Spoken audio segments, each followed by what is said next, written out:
well for the, and confuse that with the product not being good, because I think it is a good product. We've got a lot of people in this room that I know are having a lot of success with it. I kind of want to piggyback on what was just said insofar as why should I do this?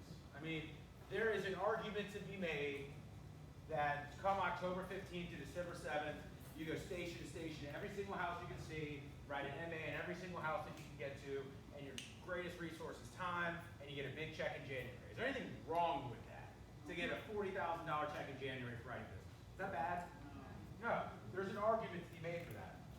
I would disagree and say that's not the best strategy, and I'm going to tell you why. Obviously, it's self-serving because I want you to write our product, but it doesn't change the fact that I'm right. Let me ask you a question. We'll do a little group interaction here. What's a good week? Not a great week, but a good week of MAs during AEP? 10. I was thinking 10. The 10 was the number I had in my head. You're not getting, you're not at the top of the board with 10, but that's a good week. Talk about my product in every house. I promise you, you'll sell for it. I promise you. We have barely any underwriting, basically guaranteed issue. The premiums are incredibly low. We show you how to offset the premiums of the prescription drug deal. It's a perfect wrap around the product. If you sell 10 a week, which means you're selling 4 UNLs. That's me, 32 home health cares issued, mind you, while you're during AEP and getting paid, like we just stated. If you write 32 apps, that might be about $20,000. So you're going to help your clients out a lot. We'll get into that. Who here, this is an easy one. Who here could use $20,000 during AEP? If you don't raise your hand, you're lying. Come on, everybody get your hand up. Okay. There's 2 other reasons to write it that are very important. What comes after AEP in January? Yeah, a lot of people don't really pay attention to that, but it's very important. There's 2 reasons why it's important. One, you don't stick something like this on there, somebody's going to come behind you with a different MA, and they're going to do it. And you're going to lose the business. Right? Right? Yes. Okay. Secondly, should you take advantage of OEP? Yeah. So what do you have in your back pocket that the other people don't have? You got this. So you're not just switching out an MA for an MA, you're actually adding value, and a lot of times for no premium. So this isn't just an AEP product. We want you to keep doing this through OEP and continue to get that business. So that is my dying on the hill statement for why you should do it. Now we'll talk about what it is. How many people were, I think it was here about a year ago. How many people saw me give this presentation here? Man, Mike does a good job of the presentation. That's a lot. That's really good. Okay. I'm going to spend about 10 seconds talking about UNL. One of the things that's nice about working with ASB and a career type agency is I'll let the people who actually write the business in our office speak for us. You're going to believe what they have to say more than I do. So if you have any questions about UNL, feel free to ask them. The only thing that I like to point out is the B++ rating. That's as high as we can get. Given our size and scope, the only things we get dinged on, we do only health insurance, oddly enough, being called United Nationwide. We're not in all 50 states. Other than that, all of our financial metrics would be A+. We get dinged for qualitative things, not actual financial resources. All right, I'm going to talk about cross-selling. I'm not going to really go with how the presentation goes because it's kind of geared towards Medicare because 8 months out of the year we're doing Medicare wraparound stuff. So I'm going to kind of go off script a little bit here. But 3 primary reasons to do it. Number 1, it's going to help your clients. Number 2, it's going to make sure that you make more money. And number 3, we're going to make sure that all our business stays in place and that renewal is still there. I said that completely out of order, but that doesn't change the fact that it's true. Okay, so let me ask you a question. How many of your clients are experts on Medicare and Medicare Advantage?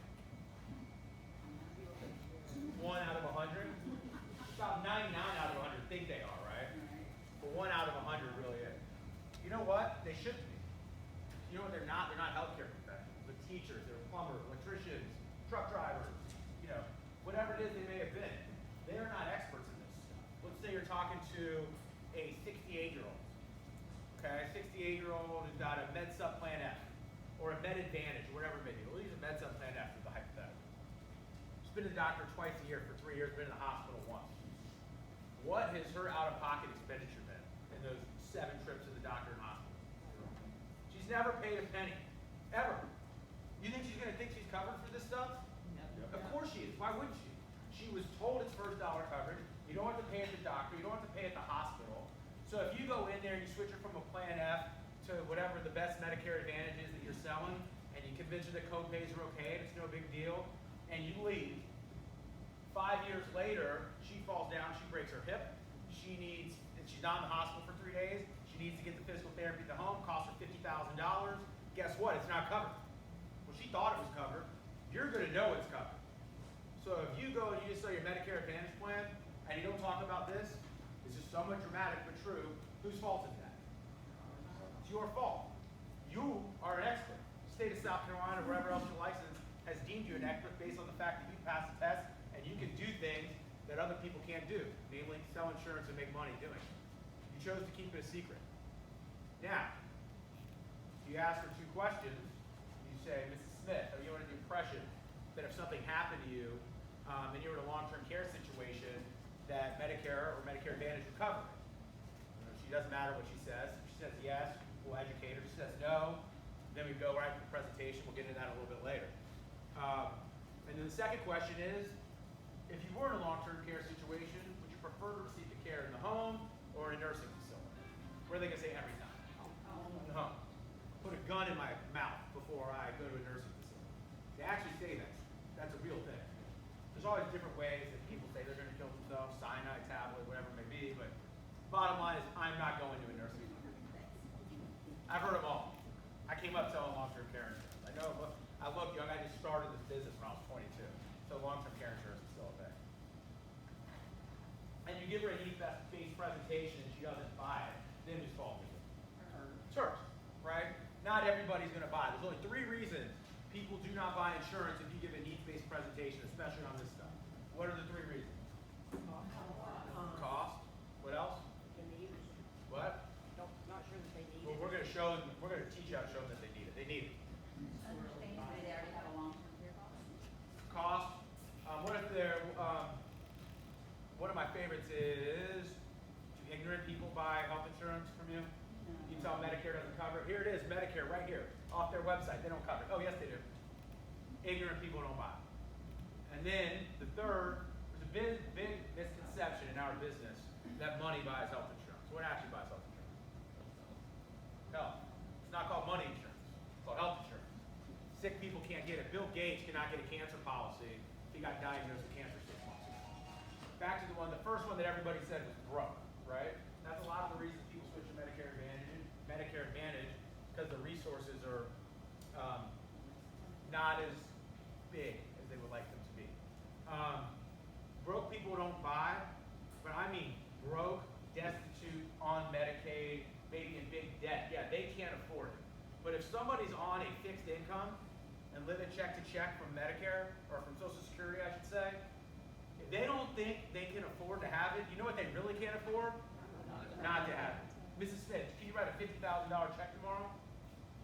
Because if you can't, and we'll get into this later, there's a 70% chance you're going to end up in a Medicaid facility. Is that what you want? Think that's what they want?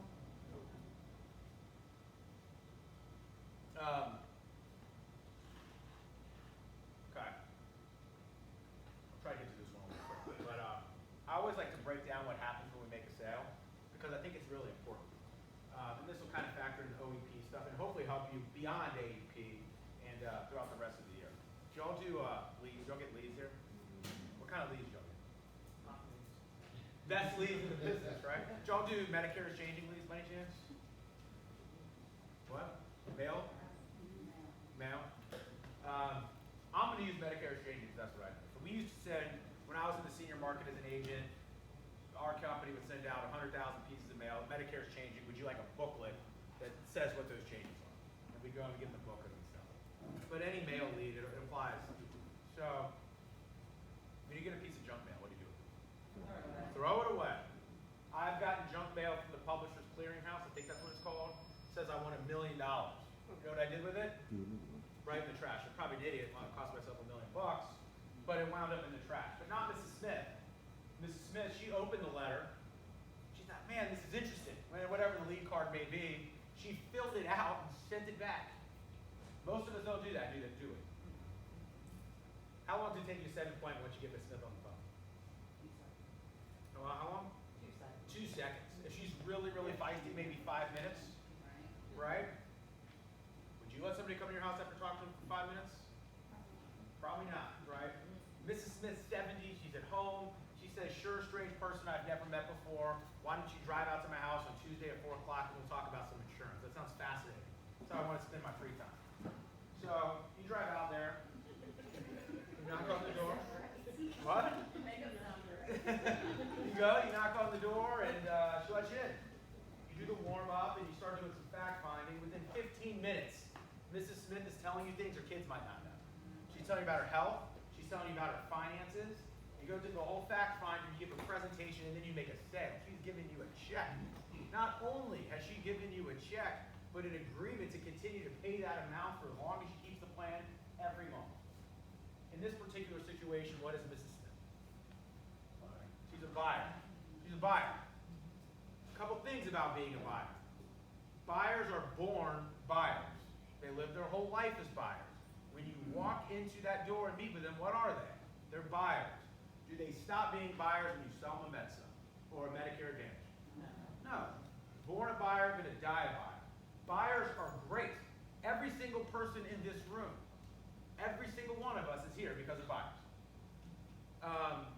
Like I said, the bad news about being a buyer is if all you do is sell a Medsup or a Medicare Advantage, somebody is going to come along with something better. Let's say you sold her a Medsup. Guess what? Someone's going to come along with one that's less expensive. Someone's going to sell her a Medicare Advantage during AEP.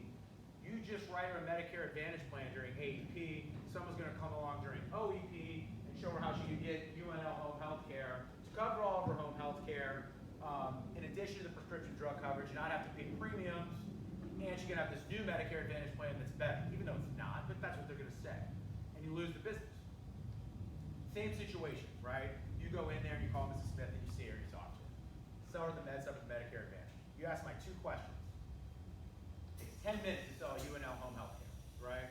You go back and all that stuff issues. You get paid in January on the MA, get your commission for the UNL home health care.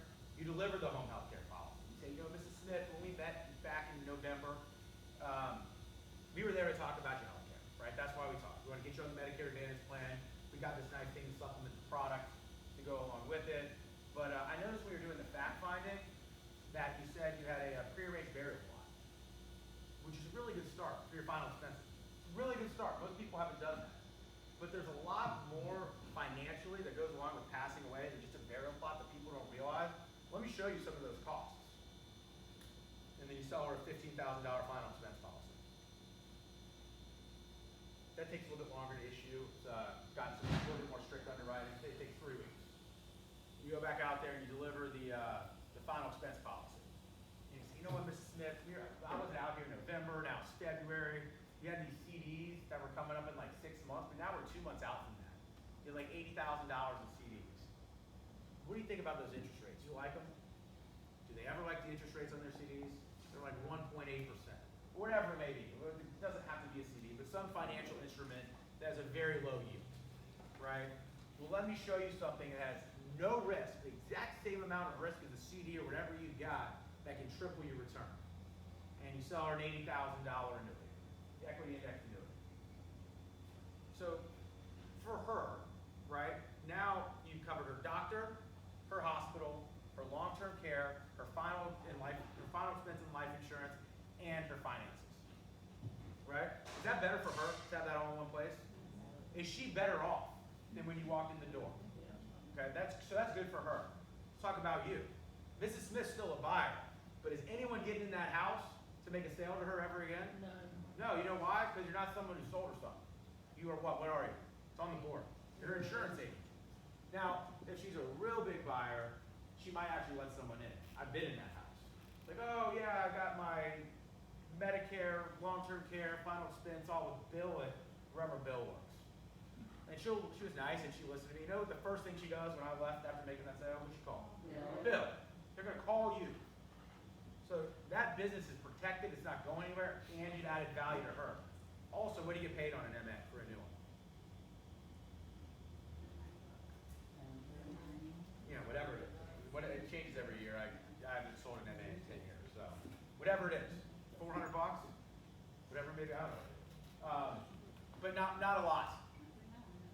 I don't know what it is, but I lost my train of thought. So you make a little bit for selling a Medicare Advantage. In my situation, you made like $8,000, $9,000. Now, do you make $8,000 or $9,000 in every appointment you go on? I suspect if you did, you wouldn't be here listening to me. If I could make $8,000 on every appointment that I did, I would not be here doing this today. I'd be making $8,000 in every appointment that I did. But you know what? It happens. I'm of the opinion that if you commit to cross-selling, you get that $5,000 to $10,000 sale once every 6 to 8 weeks. We'll call it 8 times a year.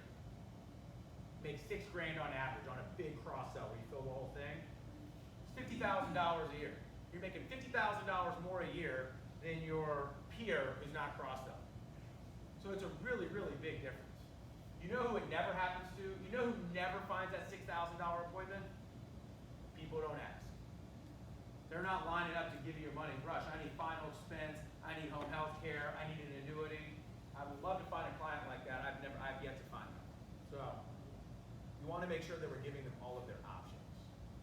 Okay, we'll do this one real quick. Does everybody understand that you make more money if you sell more stuff? Is that pretty obvious? So I just want to break this down into hours. This $900 number is way too high. I did not make this PowerPoint. That's not right. So I don't know who did it. I probably should take the 30 seconds and edit it, but I'd rather just tell you all what's wrong. I'm of the opinion that it takes 3 hours to sell a med sub. It's also convenient for my math that I'm going to do here. I also think it's accurate. Between picking up the phone, calling somebody, getting the appointment, driving to their house, making the sale, and going back to your own house. Is everybody fine with three hours from sale? Yes. We're good with that? Okay, so all you did was sell med subs, you would make, I'm saying the average commission is about $150. So you would make $50 an hour selling med subs. I'm gonna do some real quick math for you. That's all you did. You took 2 weeks vacation, you worked 50 weeks a year, 40 hours a week. That becomes exactly to the number, to the penny, $100,000. All you did was sell med subs, you had 50 weeks a year, you did one every 3 hours, you would make exactly $100,000. $100,000 is not nothing. It's a lot of money. I would never disparage anybody for doing that. I wouldn't suggest that's what you do, but you can certainly go ahead and do that. And it's a lot of money. Big myth in our business is that anybody can sell insurance. I used to perpetuate that myth. If everybody could do this and it was easy, we are not charitable organizations. You think we pay $100,000 a year to sell med subs? We pay $10 an hour to do it. The reason that the business is so lucrative is because it's not easy. It's a craft, it's a skill, and we learn it over time. That being said, my product takes 10 minutes. You've already done the heavy lifting.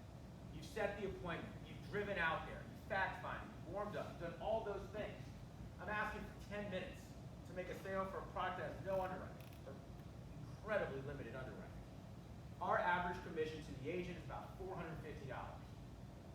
So now you're making $600 in that appointment. This should be a 6. Flip that upside down. My $450 plus your original $150. So now you're making $200 an hour instead of $50 an hour. There's a lot of value in giving me 10 minutes. I kind of hinted on this earlier. Is there a line of people out that door right now asking you for home health care insurance? No. When you're on your appointments and you sell them a med sub or you sell them an MA, do they ask you if you have home health care insurance? No, they never do. Maybe once a year. So if we don't show them that they need it, the reason they're not asking is either they don't know it exists or they don't think they need it. If we don't show them that they need it, it does not matter how good the product is, they aren't going to buy it. You buy things you don't need? No, you buy things because you think you need them. Which makes this a little bit different than most sales. Most of the stuff that we sell in the insurance business, we've got to create the need. Does a guy who sells cars at the local Dodge dealership, when someone walks onto the Dodge lot, have to convince that individual that they need a car? No. They didn't come there randomly. They chose to come there because they know they need a car. So if you were to say to me, Rush, those people who have those jobs where they don't need to create the need, that's way easier than what we do. You're adding an extra step. I'm trying to sell something people don't even think they need. At least the guy selling cars, people need cars. That's not a bad argument. It's very intuitive. It just happens to be wrong. If people don't think they need this stuff, then by that very definition, no one has taken the time to show them that they need right? So if we show them that they need it, and you're there, and you present them with a cost-effective solution, they're going to buy it every single time unless they're what? Ignorant, broke, or sick. It's actually an advantage.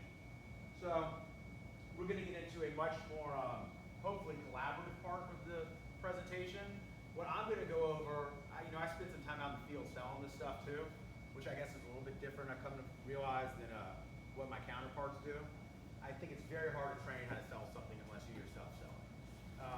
My experience has been, there are three primary objections that we get. But if you got some other ones y'all are getting out there in the field, by all means chime in. I'll give you my best advice on how to overcome them. Everything we've got going forward, with the exception of what the plan actually does, is just a suggestion on how to sell it. You don't have to do it my way. You can do whatever it takes to sell our products. I don't care. The only thing I care about is if it checks 3 boxes. Is it moral? Is it ethical? Is it legal? If it checks those 3, do whatever it takes. And if it's really, really good, let me know. I'll go to other offices. I'll train on that, and I'll steal it from you and pretend like it was my idea. I've done that. Here's the number one objection that I get. I don't need that stuff. Medicare's going to take care of it. It might be implicit. They might not state it, but they've been going to the doctor their whole lives and never paid a penny. Of course, Medicare is going to take care of it. And they're right. Medicare will cover you in the home. Right here. Besides you're eligible for home health care, Medicare defines they're going to cover you for fewer than 7 days a week, 8 hours a day, or fewer than 21 days. Meaning the most coverage you're going to get from Medicare for care in your home is 3 weeks. And I'm going to get into a few more things about where you could use this plan where Medicare doesn't cover other stuff. But the most care that Medicare is going to give you is 3 weeks in the home. So you're right, Mrs. Smith. They do cover you. The downside is, if you break your hip and you're not in the hospital for 3 months, and you're not eligible for 3 days, I should say, and you're not eligible for that skilled nursing, you're going to be coming out of pocket. And that could cost you $30,000, $40,000, $50,000. And 21 days isn't going to cut it. So you have very limited coverage to the extent that you need care in your home. Second objection is, that's fine. I guess Medicare doesn't cover me like I thought it did. That's a good point. However, it's not going to happen to me. I'm not going to a nursing home. I already told you that. And I'm not even going to need care in the home. No one in my family doesn't need it. You're right. It might not happen to you. According to longtermcare.gov, which is a sister site to medicare.gov, almost 70% of people turning age 65 are going to need long-term care at some point in their life. This is really old data from 03. These numbers have gone up since then. So there's a 70% chance it's going to happen to you. So let's do some really quick math for Mrs. Smith. She's married. We're talking to a married couple. That means there is a 91% chance that one of the two of them are going to need some sort of long-term care. That's fine. If you want to take your chances, go ahead and take your chances. But if you think you're flipping a coin, you're wrong. You're at the wrong table in the casino. Because what you're actually doing is playing roulette. And there's 11 spaces on the wheel, and if you don't get the number exactly right, you lose. 10 out of 11 times it comes up against you. That's pretty powerful, in my opinion. All right, Rush. I guess Medicare doesn't really cover me. Seems like it's a lot more likely to happen to me, but you said it yourself. You said it might not happen to me. I'm just going to self-fund. If it happens to me, I'll just pay for it out of my own pocket. That way, if it doesn't happen to me, I don't have to waste money on insurance. That'll be $45,000 a year. Mrs. Smith, do you have $45,000 a year? And if you did, you want to spend it on home health care. Is that how you envision spending your money? I would suspect that's not really, either they don't have it or they don't envision that money going towards funding that. Go ahead. I just had a quick question. So you label your product short-term home health care, yet in all this, you refer to it as long-term care. Oh, that's a very astute point. So the reason it's called short-term home health care, that's a state-mandated thing. Without getting into like a very long discussion about the difference between short and long-term care as defined by the states, the reason we call it short-term care is because anything 360 days or fewer falls under the umbrella of short-term care, which our plan is 360 days, but we'll show you it actually lasts longer than that when we get into the actual product itself. Try to think how to not make this super boring. No one sells long-term care anymore, right? Companies don't carry it. The main reason for that is because the reserving requirements by the states are insane. You have to put an incredible amount of money over the side to pay a claim that they don't require for short-term care. So that's why all these companies have these 360 days or fewer plans that they're able to call. So it's more for a reserving issue, not what the plan actually does. Thanks for explaining. Yeah, and when we get into the plan, I think that I'll show you that it does last more than 1 year. But that's a real, I've never been asked that before, that's a really good question. So if you had to reduce the creating the need to 1 sentence, Mrs. Smith, you have pretty good insurance coverage right now. However, it is not going to cover you in the home or in a long-term care facility. There's a 70% chance you're gonna need some sort of long-term care, and if you need it, you don't have any coverage, it's gonna cost you $50,000, $45,000 a year. Let me show you the alternatives to make sure that this does not happen to you. This is pretty grim stuff, right? When you go through this presentation, you show this to them, they're not gonna like this. This is when walls start to go up. They start saying weird things that don't make sense because they don't wanna face this reality. So there's some good news, Mrs. Smith. I can at least make sure that to the extent that this does happen to you, it is not a financial burden and you can receive the necessary care in the home.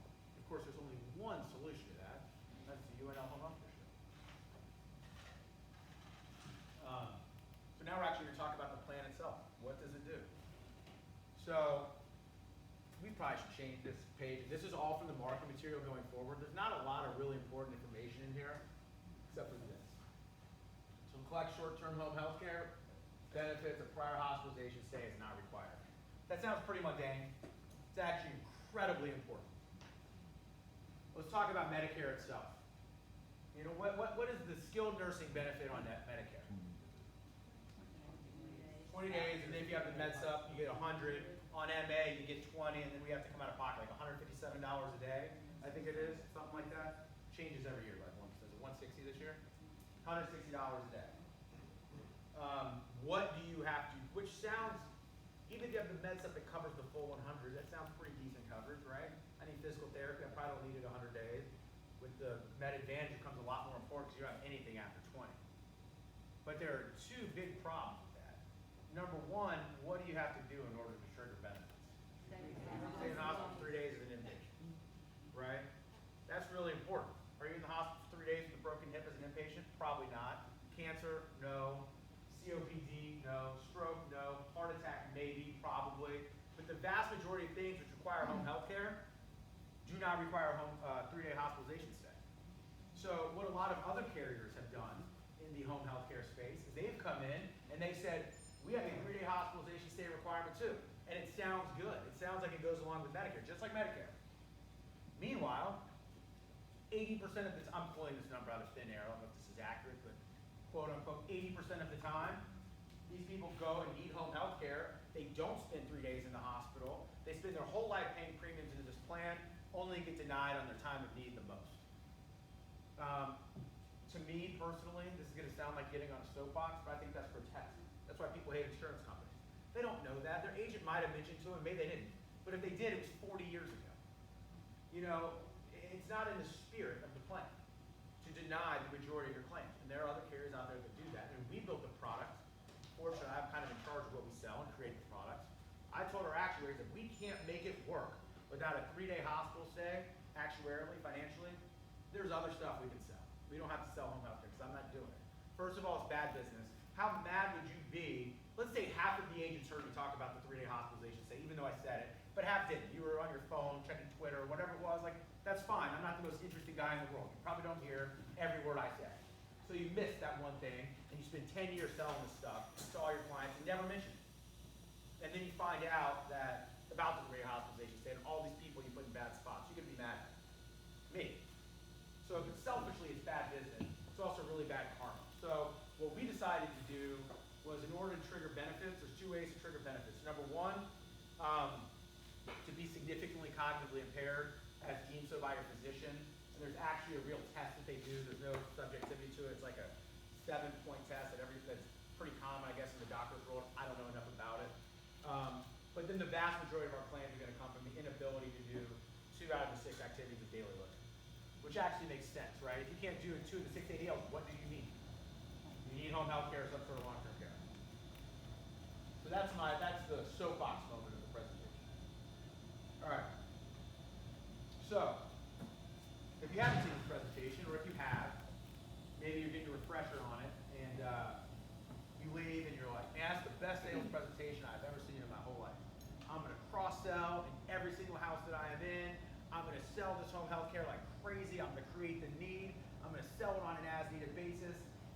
it's gonna be flying off the shelves in every appointment I'm in. And 4 months go by. And you're like, Rush, you said that stuff was easy to sell. I'm having a really tough time. I would be very confident that this is where you're going wrong. So I want to talk about this. This is the plan itself. The plan consists, every plan comes with 4 basic parts. This is part 1. This is the meat and potatoes of the plan.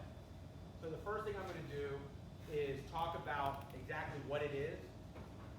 Then I'm going to talk about A, how to present it, and B, probably more importantly, how not to present it. You're more than welcome to disagree. And if you disagree and you're selling it, you're doing it your way, that's fine. I'm not telling you what to do. I'm just giving you advice based on my own mistakes out there in the field selling. All right, so somebody goes on plan. They fill out their paperwork, they get accepted for a plan. What is the plan going to cover? So, let me turn around and actually see what I'm looking at. The day they're accepted for plan, the plan will cover you for 360 days of care. Okay?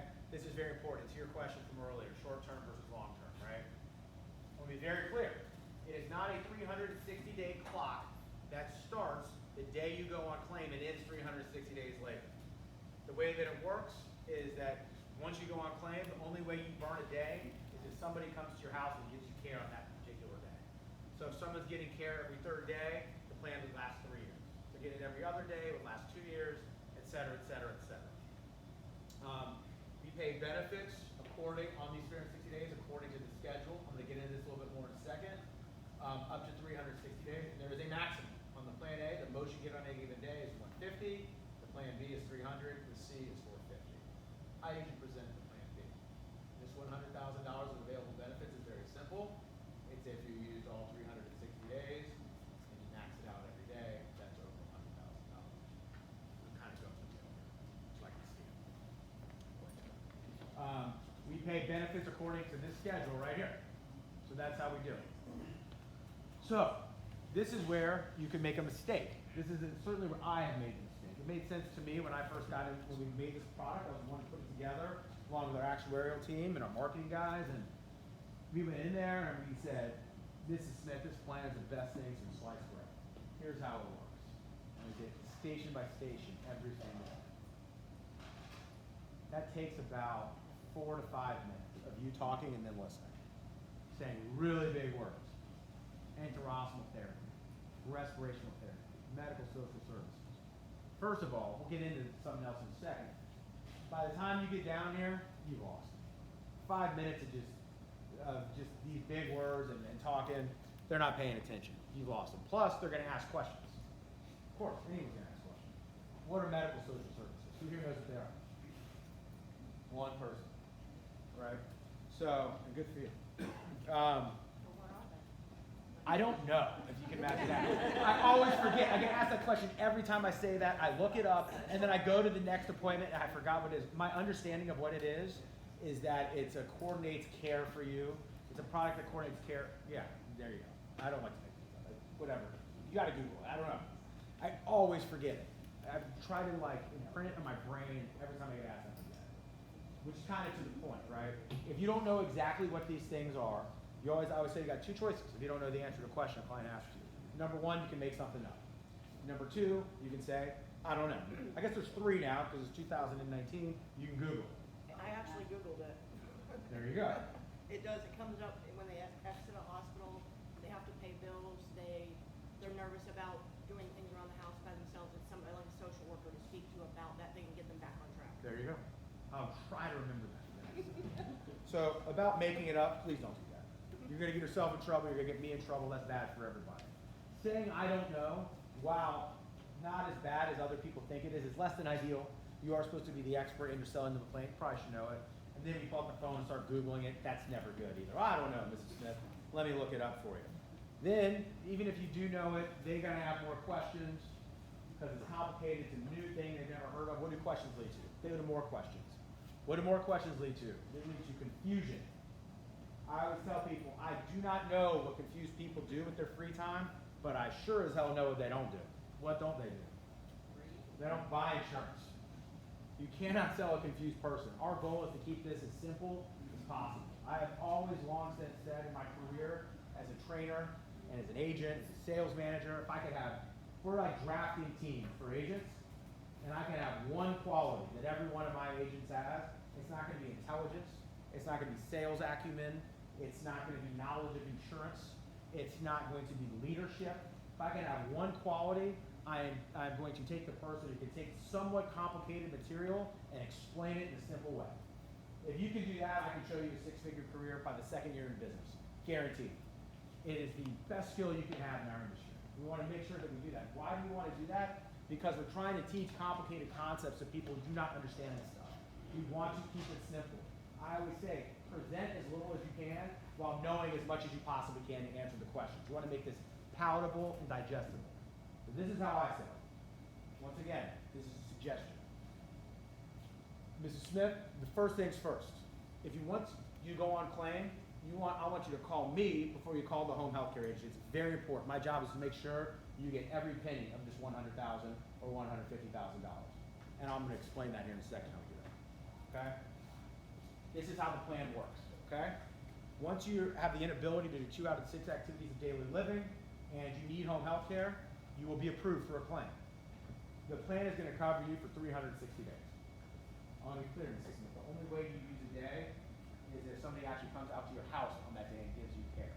So if somebody comes every other day, the last 2 years, every third day, 3 years, et cetera, et cetera, et cetera. Most of my clients, Mrs. Smith, the plan lasts about 2.5 years. That's about average.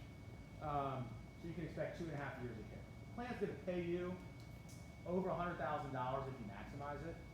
And we pay out according to schedule. Now, one of the things I always like to do, Mrs. Smith, a lot of guys tell you how much you can get, how much you can get. If you use this plan, the least amount of money you can get is $36,000. Okay? That's if you do all 360 days at only $100 a day. That's the least amount of money you could get, and that's never going to happen. Okay? No one actually just receives restorational therapy for 360 days and nothing else.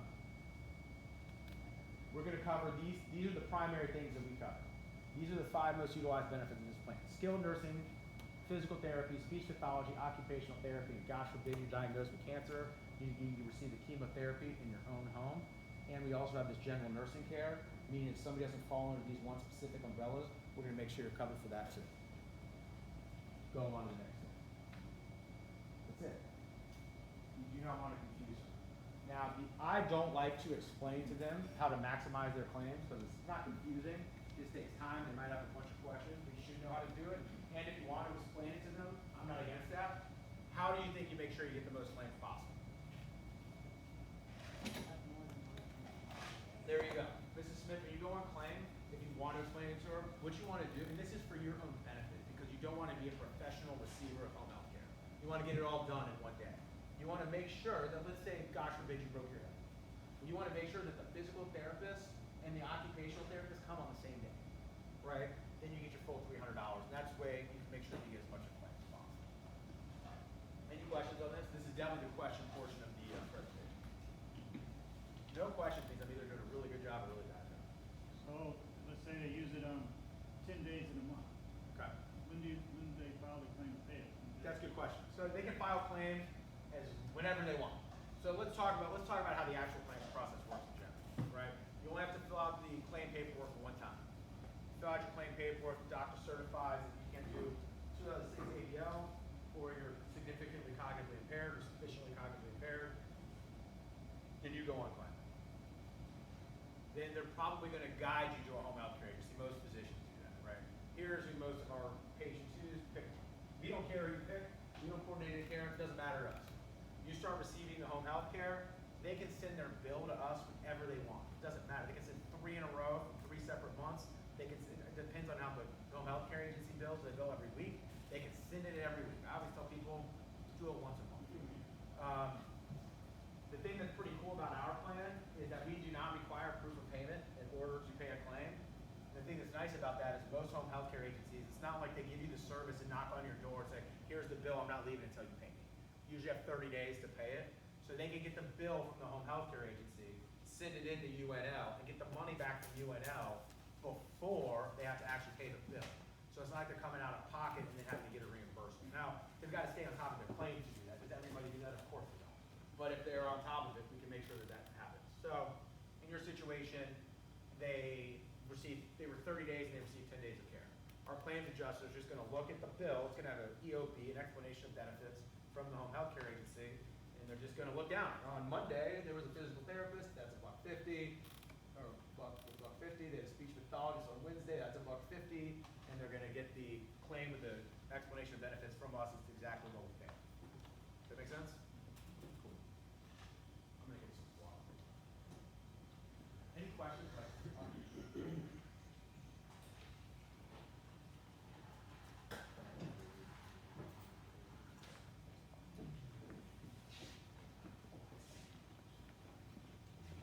So this is part one. This is like 90% of it, I promise. The last three are much easier. So here's the second part. You'll notice one of the things that was not covered was custodial care, right? That was not in the part one. Yeah. We do cover custodial care. On the Plan B, we're going to cover $80 a day. Plan C, 120. Plan A, $40 per day. We're going to cover up to 60 days. So if they get a Plan B, that's going to be just under $5,000 in benefits they receive. One question I get, go ahead. Does that include the $300 a day? It does not. So I forgot to mention this at the top, and it is important. All four of these benefits operate completely independently of each other. The analogy I always use, if you ever see those spotlights on the ground that shine up to the sky, it doesn't matter how high they go, they're never going to cross. This is the same thing. So if you had a home health care income and you maxed it out on this for the 300, you'd actually get $380 for that day. Additionally, if you just have a home health income, now I would not explain this to your clients because it really could confuse them, but I want to make sure that you know it. If you have a home health income, but none of these people, you do not use one of these 360 days. They're a separate bucket of days. One of the questions I get a lot is, well, why do you only cover 60 days of the home health aid, but 360 days of all the other stuff? And the reason for that is very simple. The overwhelming majority of the time, if they're getting 60 days of this stuff, they're receiving the other stuff too. We want to make sure they get as much of those benefits as possible. There's a restoration of benefits in the plan too. So Mrs. Smith buys the plan, a year later she falls down, she breaks her hip. She's not in hospital for 3 days. If she didn't have a home health care plan from UNL, she'd be up the river. Unfortunately, she does. And she receives physical therapy, takes 6 months. She gets it twice a week, so that's 8 times a month. She uses 50 days over 360 days. And the plan pays her, I don't know, a couple $1,000, $10,000, $15,000. But broken hip, way better than getting a serious illness because you get better. So she gets better. 6 months go by, a year goes by, 3 years go by, it doesn't matter. As long as she is healthy for 6 months, as certified by her physician, is no longer needing home health care. Let's say she goes back in to get a follow-up on her hip. Same hip, same injury, same everything. And the doctor says, Mrs. Smith, I have good news and bad news. The bad news is the hip didn't set properly. And I know it doesn't hurt right now, but down the road as you age in your 80s and 90s, it's going to really hinder your ability to be mobile. The good news is we can fix it. We can go in there, we can insert a pin. It's going to be another rehab stint, but I highly suggest you do it if you want to be mobile in your elderly years. These conversations happen all the time. So she says, of course, we're just surgery. I want to be around and play with my grandkids and run around as long as possible. Our plan will cover her in full like she never used any of the days. It will restore completely. Now, mind you, it's the same ailment, same sickness, same injury, it doesn't matter. As long as she is 6 months removed. Additionally, let's say the same hypothetical. She bought it when she was 68, used it when she was 70 and 72, now she's 88 and she has a stroke. Guess what? Completely restored in full. The plan will restore an infinite amount of time, regardless of the ailment. The only requirement is that she be 6 months removed from having needed home health care. I want to clarify this because we weren't super clear when we came out with this plan just over 3 years ago, and there was some confusion. Go ahead. Okay. You said it resets unlimited amount of times? We thought it only reset once. Resets an unlimited amount of time. She can reset it 10 times. That'd be a really miserable existence for that individual after 10 home health care stints. But if it reset 10, 15, 20, 30 times. Okay, then what happens to that it goes back to 100,000 Every time. every time. Even if she used the full 100,000. If let's say she was on home health care for 2 years, every day.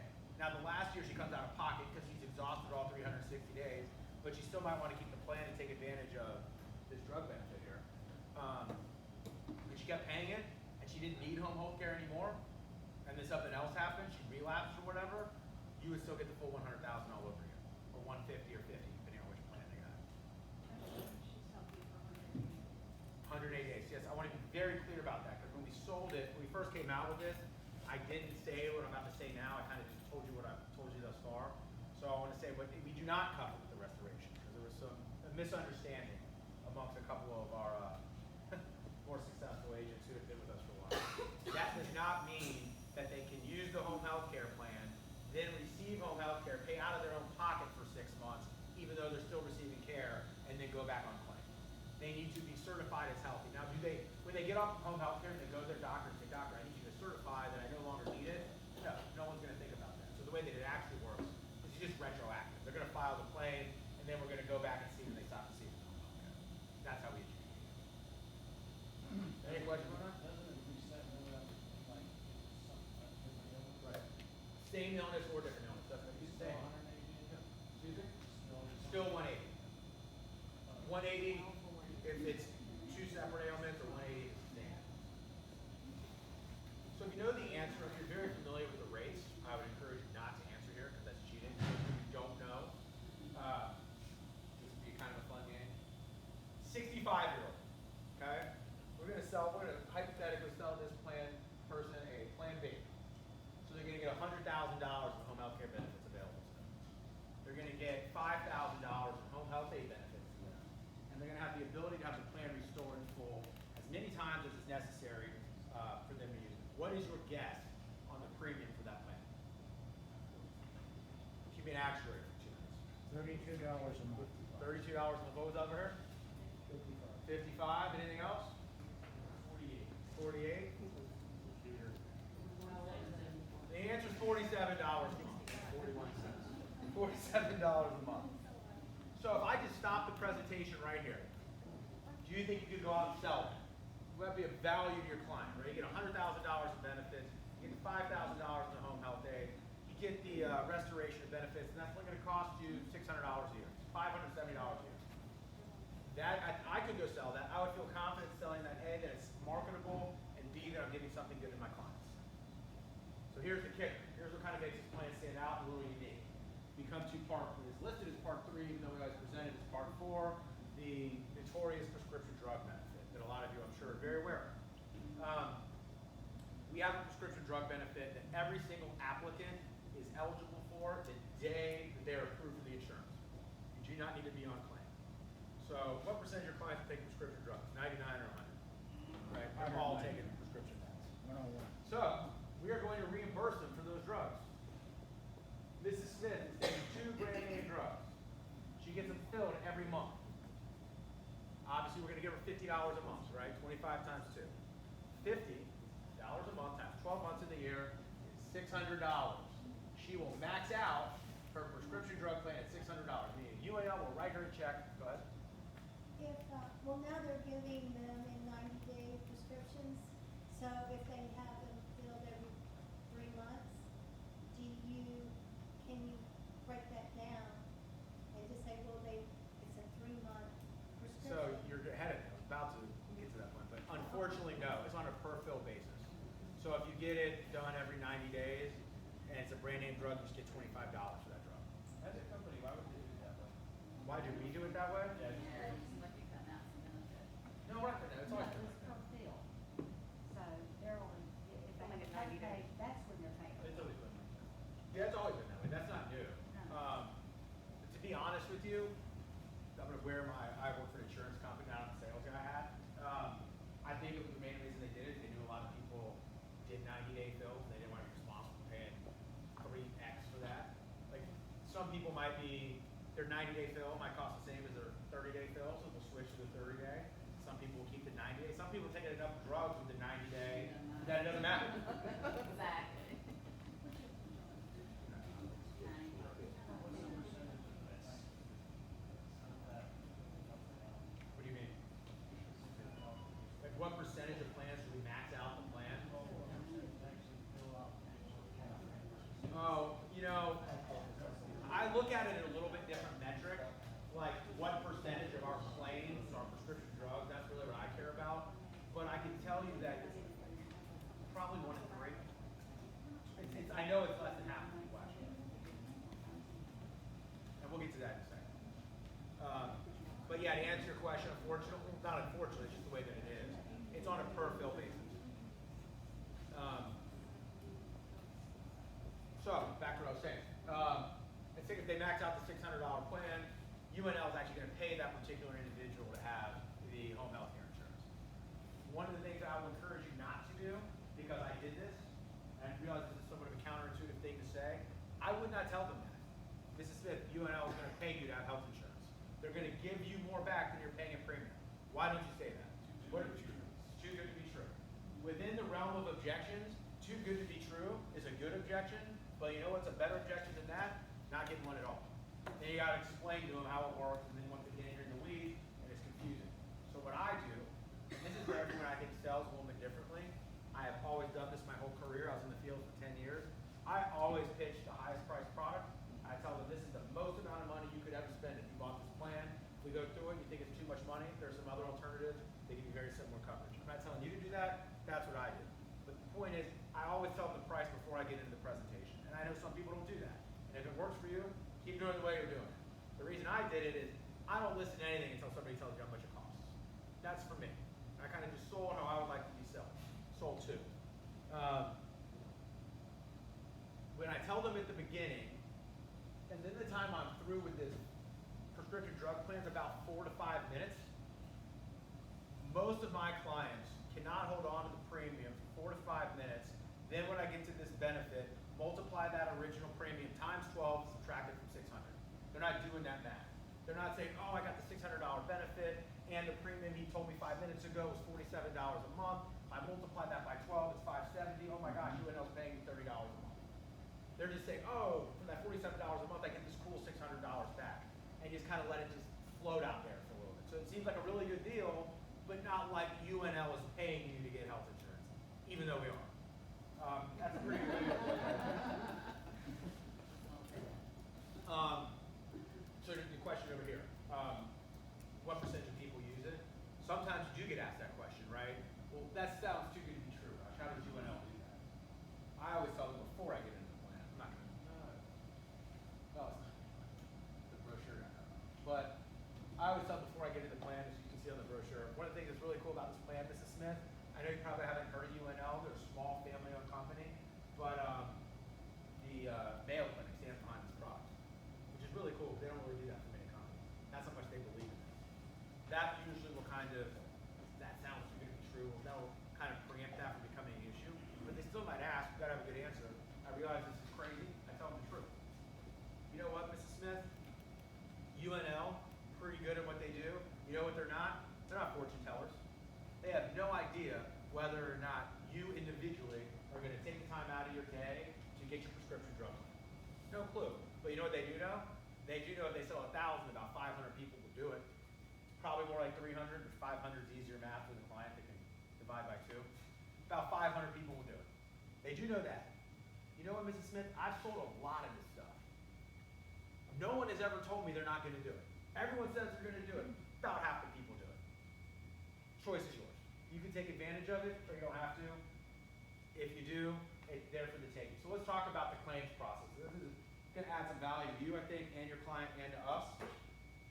If we go through this thing and you're like, I'm going to sell this thing hard, and I'm going to lean aggressively on that prescription drug benefit when I sell it. I always tell people, our #1 agent in the country barely mentions the prescription drug benefit. I've seen him do it. I suspect that it's because he doesn't want people calling him all the time about it, because it is somewhat of a high maintenance benefit. It's effective right away. We've got some agents out there who sell this thing as a prescription drug plan that provides some home health care insurance. They do it. I've seen it.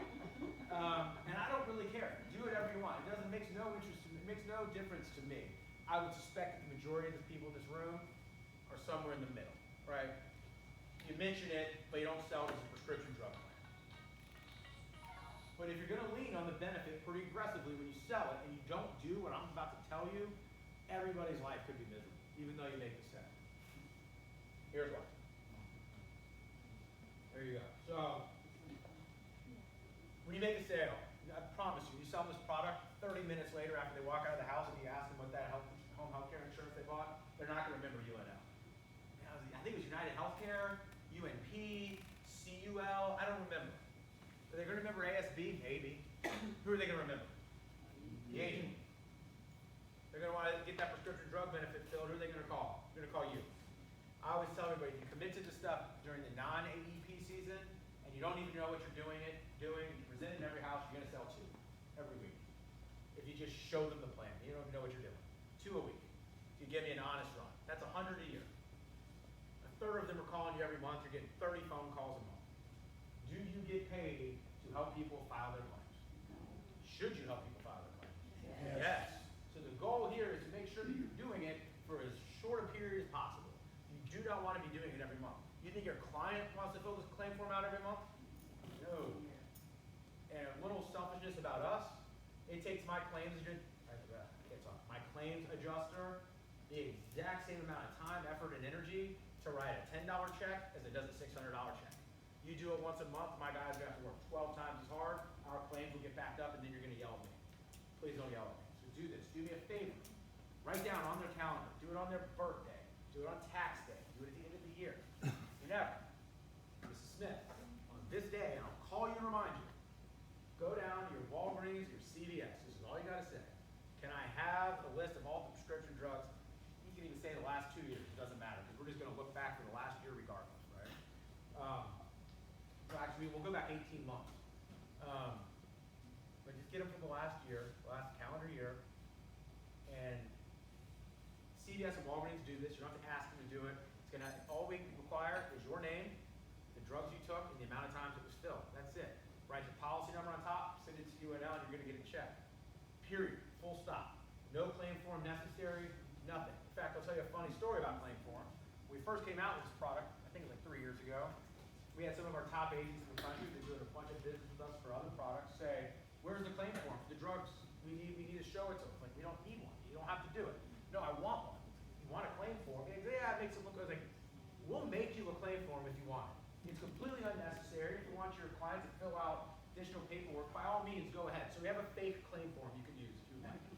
It is completely unnecessary and superfluous, but it exists. So just make sure you do that. It's going to make everybody's life easier.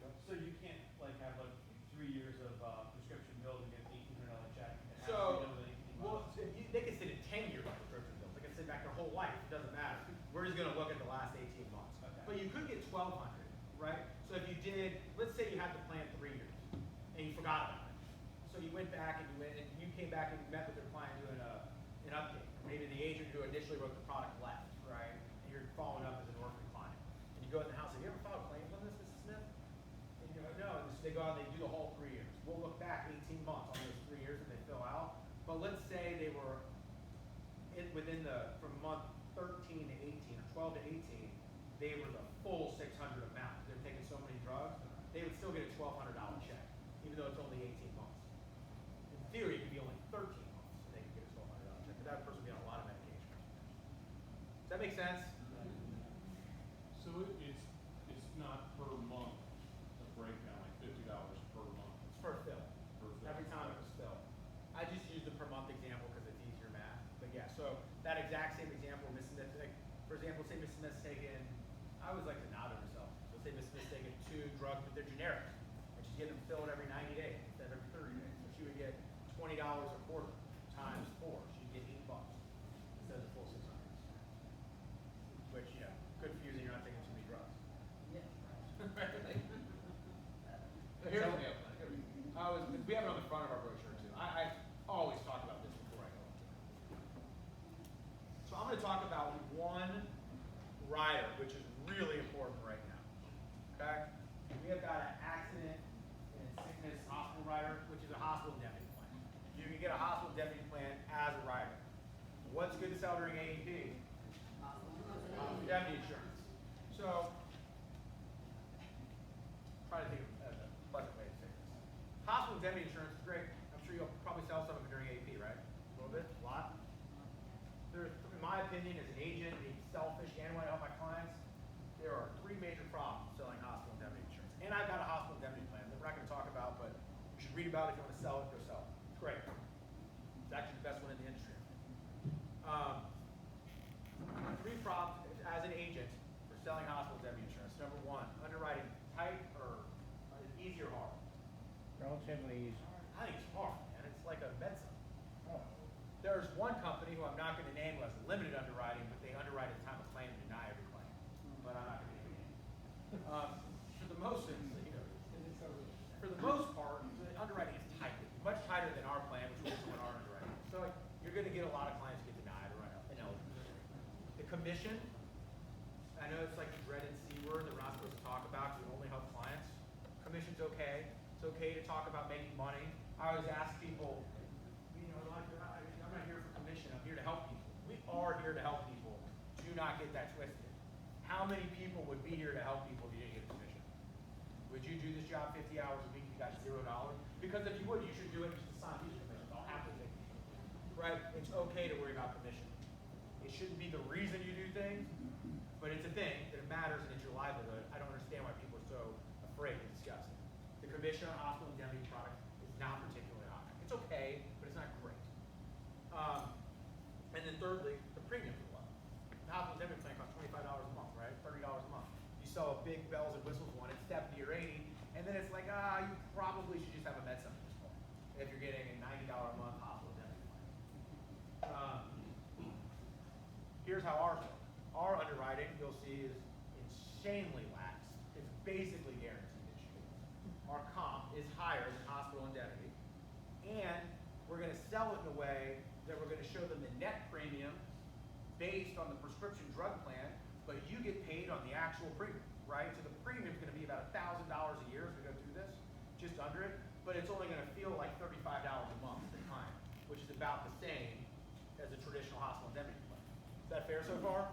Does everybody agree with that? So what is y'all's, with the biggest MA that y'all sell, what's the hospital deductible and copay?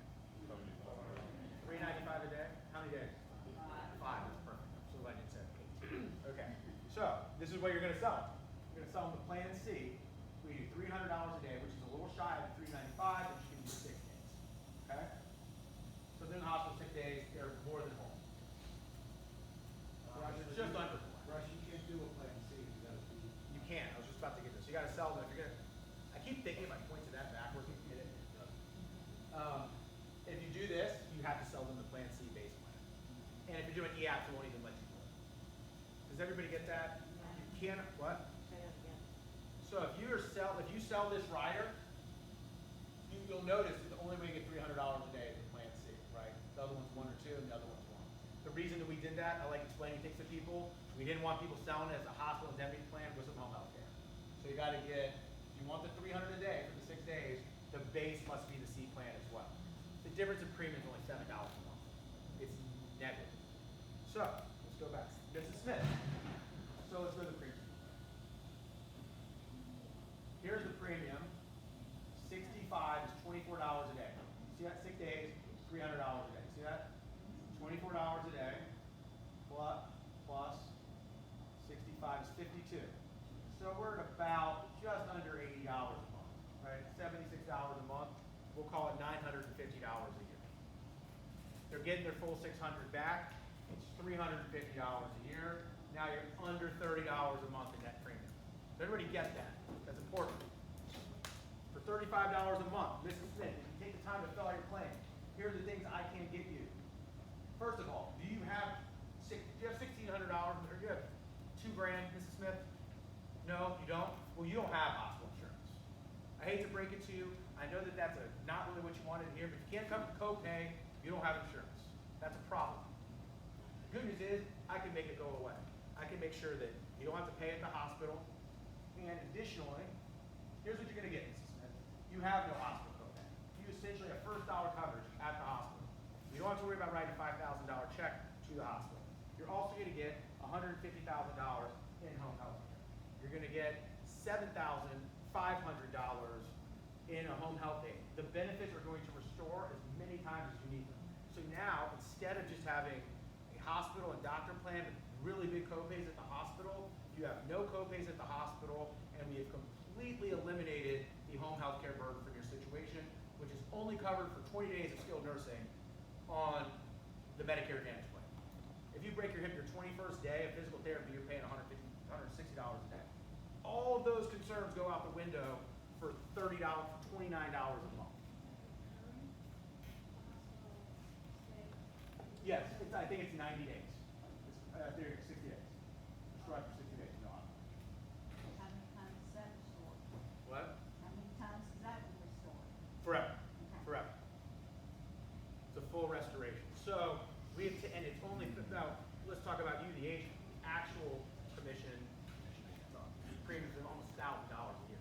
So now instead of getting a low commission on a $350 premium, maybe having it get declined and lesser coverage, you're getting a higher percentage of commission, a higher premium, even though the client doesn't feel it. It's going to issue, and the client has significantly better insurance coverage. I realize this sounds like sales and hokey and cheesy, but it really is a win-win. Those are rare. Go ahead. Does this cover people that, go to the VA hospital and, if they're on Medicaid? I'm not going to talk about the Medicaid thing. It's not illegal to do it, but don't do it because the government come after them and go for the, like, if we pay the person claims and Medicaid finds out about it, Medicaid's going to take that money. It's not against the law. You probably shouldn't do it. I've told clients before as an agent, you should not do this. I'm not going to stop you from doing it. You're going to be the government's going to come after it. It's not against the rules for me to do it, but I have to tell you legally that if you get this money, you're supposed to give it to the government. You can do whatever you want. It's a dicey line. I try to avoid it at all costs. But it's not against the rules, but How about the VA? yeah, we'll pay them the VA. We don't, this is pure indemnity stuff. It doesn't matter.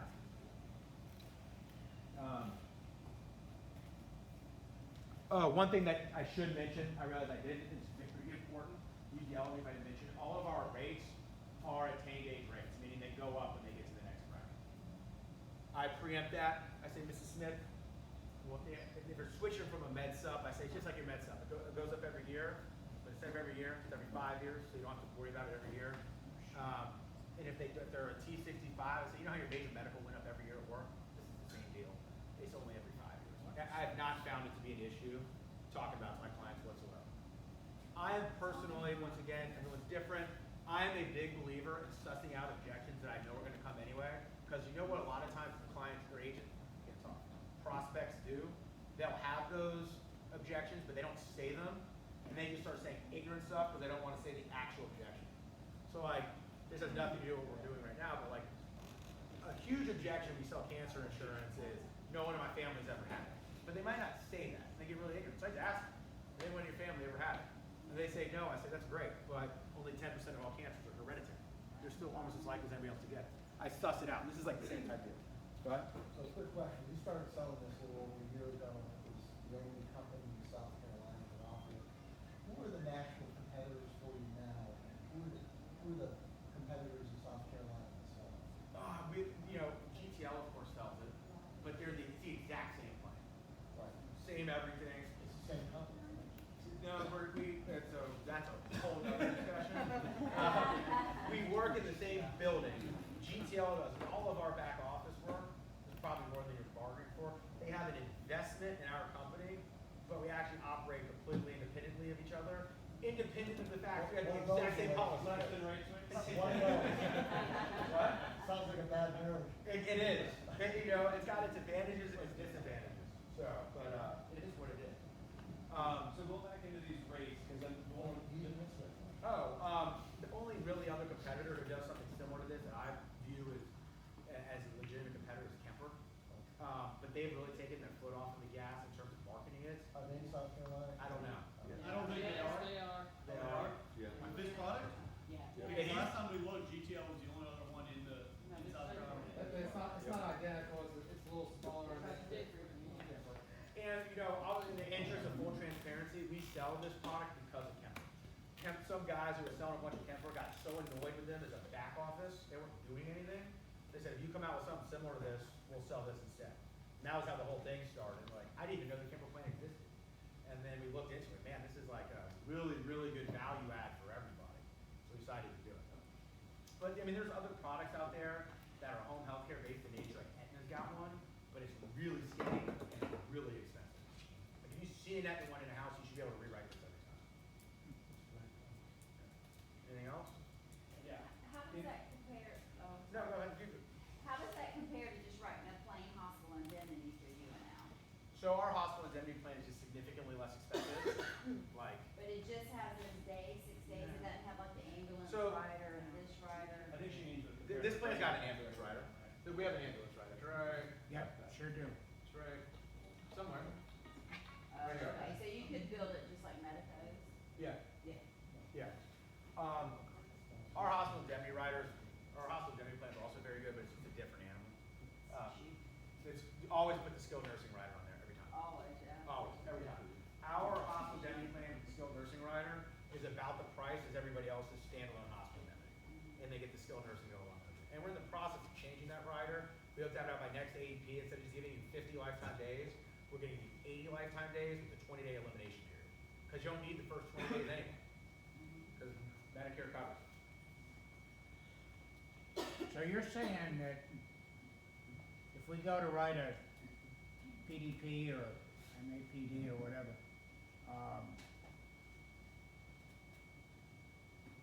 we're better off with your product than we are with a standalone hospital indemnity? Normally, how much more expensive would you be after you deduct for the prescriptions? After you deduct the prescriptions, Yeah. if they're 65, it's gonna be about the same. Maybe a little bit less. It's like $29 a month. Where the negative component lies in, let's sell against myself here, is this. Like it goes up, right? Yeah. The hospital indemnity plans, most of them stay the same. Ours doesn't. Ours goes up every year too, but that's how we keep it so cheap. Well, hopefully you'll be taking more medication and it'll offset it. Right, exactly. You know, we haven't had, one of the things that we track a lot of things. I mean, I'm a big believer, finding out where am I weak? Where's this plan weak?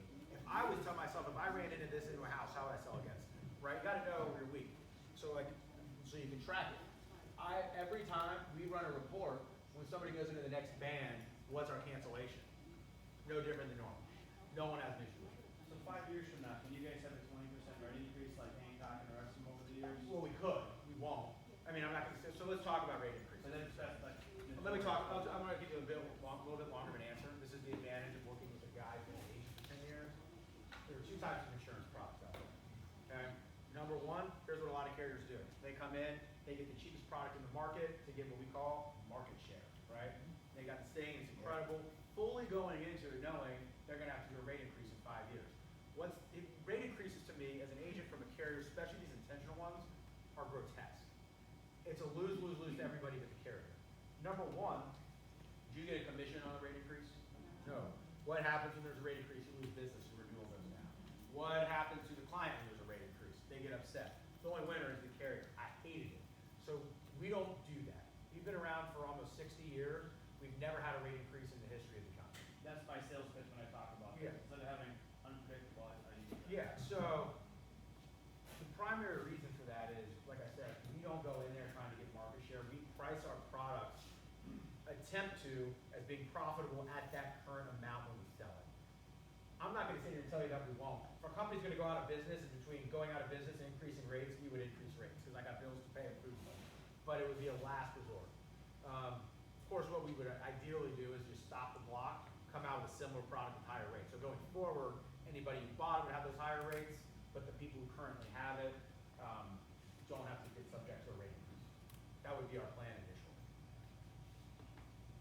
So that's it for home health care. We can be done. We can do like 10 minutes on dental, 10 minutes on hospital indemnity, or we can do both. It's up to you. Or we can take a break and we can come back and decide.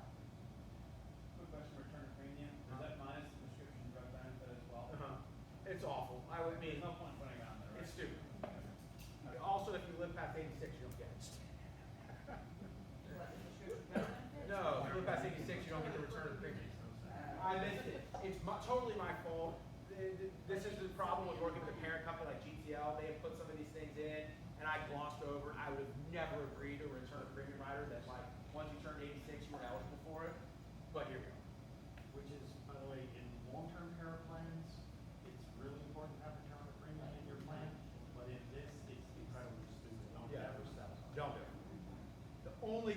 about our return of premium is the load amount is low. I think it's, what is it, 1.4? I don't even talk about it because it's so bad, but it is. 1.3, so it's only a 30% increase in rates, but, you know, most of them are like 1.8, 1.9, but it's just a waste of your time. Yeah. The rate increase stopped at 85, though, right? 85 and up, if they live to be 90, there's. Yeah, they get to no keep the rate plan, increase but the at all. rate's the same, correct. So what do you want to do? This is your time. I always tell people, you don't realize this, and this might be a sad fact if you haven't thought of it, you're paying money to watch me do this. Because you'd otherwise be out in the field. The opportunity cost of you is money. You'd be out in the field selling stuff. So this is your time. It's not my time. Tell me what you want to do, we'll do it. I've sold it.